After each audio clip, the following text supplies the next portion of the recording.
Welcome to a new video. Alexandra here. This week in personal growth, I will give you 10 tips to help deal with depression.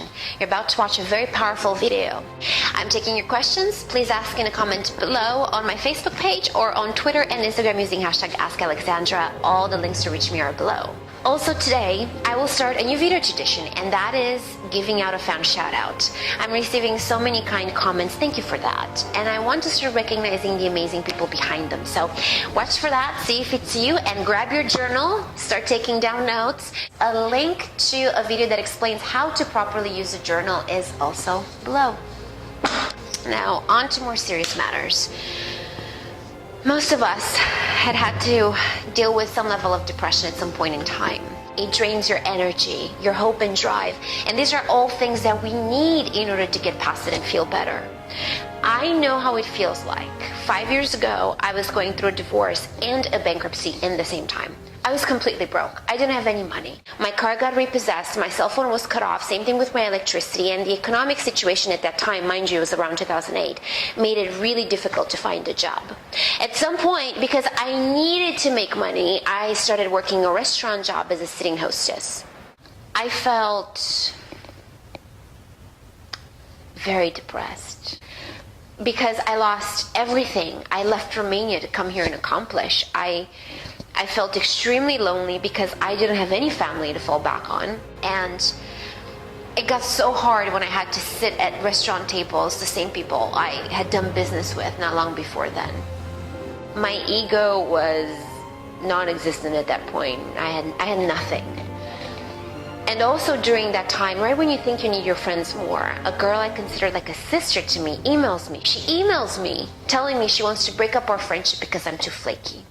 I had so much on my plate that the last thing I could do or afford was go out for cocktails. So this literally pushed me over the edge, and I spiraled out of control, and I was so depressed I couldn't even get out of bed. But then one of my dearest friends of the day, hey Rena May, introduced me to The Secret. The film is borderline cheesy, but it restarted something in me. And ever since, I have dedicated my life to finding the most practical step-by-step solutions that will help me actually live the life that all these self-help people are talking about. Find love and success again. Get over my depression. Feel better. Look better. And I believe I managed to accomplish that, and I'm very grateful and appreciative because of that. So the way I'm giving back now is by sharing everything I did in this video series. So I really hope that these tips today will help you just as much as they've helped me. Now, while overcoming depression is not quick or easy, it's not impossible, but it does require taking action. And the problem is that when you're depressed, that's really hard to do.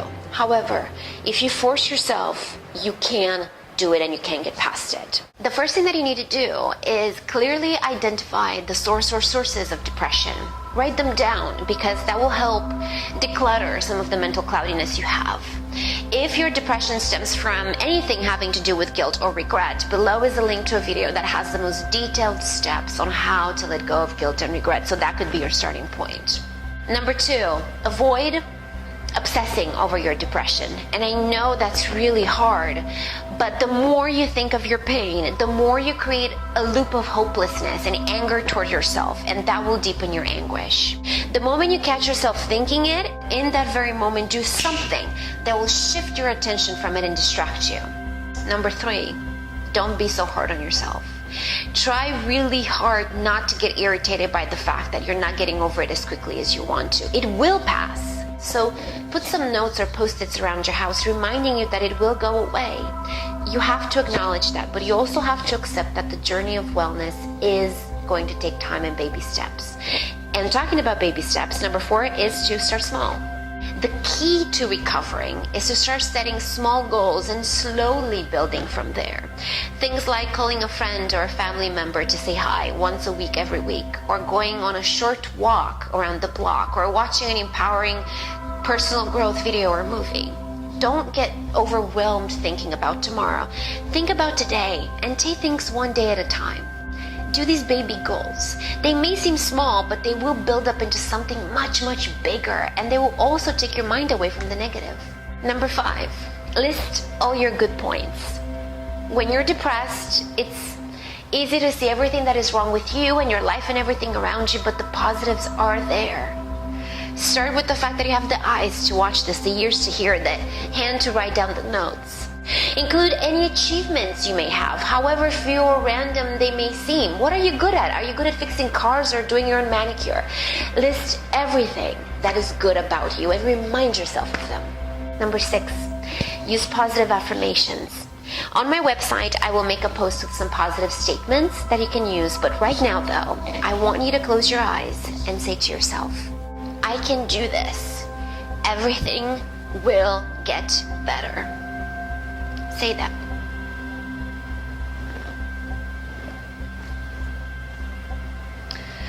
Number 7, cultivate supportive relationships. When you're on your own, it can be really hard to maintain the effort and perspective you need to get through the fog of depression. So getting the support you need plays a really key role in clearing up the murkiness of these feelings. Isolation and loneliness will make the depression even worse. The thought of reaching out to people, though, can feel embarrassing, but that's your ego and your depression talking. There is no shame in reaching out to people who love and care about you. I also urge you to consider joining a support group. Being around other people dealing with the same problem can help reduce that feeling of isolation. Also, when you encourage people, when you give and receive advice and you share your experiences, it's therapeutic, it's empowering and freeing. Number 8, as you cultivate these relationships I mentioned in number 7, make sure that you are around positive people as much as possible. Spend time around people who make you feel good. Outside of any support group, being in the company of somebody else that is down will not serve either one of you any good. Number 9, find a role model. Do a little research online to find famous people who have overcome depression. Look up some biographies of accomplished people. It's so likely that you'll find at least one high achiever who suffered from depression. Look up stories of celebrities who came public about their battles with depression. And God be willing, there's so many of them. Catherine Zeta-Jones, Gwyneth Paltrow, Owen Wilson, Ashley Judd, Demi Lovato.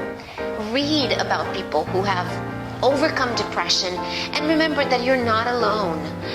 And who knows, maybe you'll find out how they got past it and get inspired.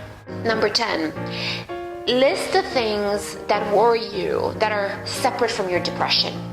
It could be a job that you don't love, outstanding bills, stress in your relationship, and then in a separate column, write down some practical solutions that you think will help solve the issues that concern you. If you don't love your job, watch my last video about how to find a job you love. Follow the steps and get started. Put a payment plan in place that will help you pay off your debts. Plan a date and a time when you can be alone with your partner and talk openly about the things that bother you. And then provide your partner with things that he or she could do to help you feel better. These are just 10 steps, but in the next episode, I will give you even more steps on how to deal with depression that will help you with your spirit, with your mind, with your body, and your eating habits. So please subscribe to my YouTube channel and join me at alexandrapotora.com so you don't miss anything. And also starting next month, I will send my subscribers very, very exclusive information that will be immensely helpful. Now, before we say our goodbyes, I would like to give a fan shout out to Laura Balaban. She's been a very devoted supporter of this video series since day one. She's shared and liked and commented on almost every single video. So, Laura, thank you. A new video is coming out in the relationships and sex category next week, and it will be about dating deal breakers. Ooh, that's going to be juicy. I love you for watching today. Please be kind to yourself and to all those around you.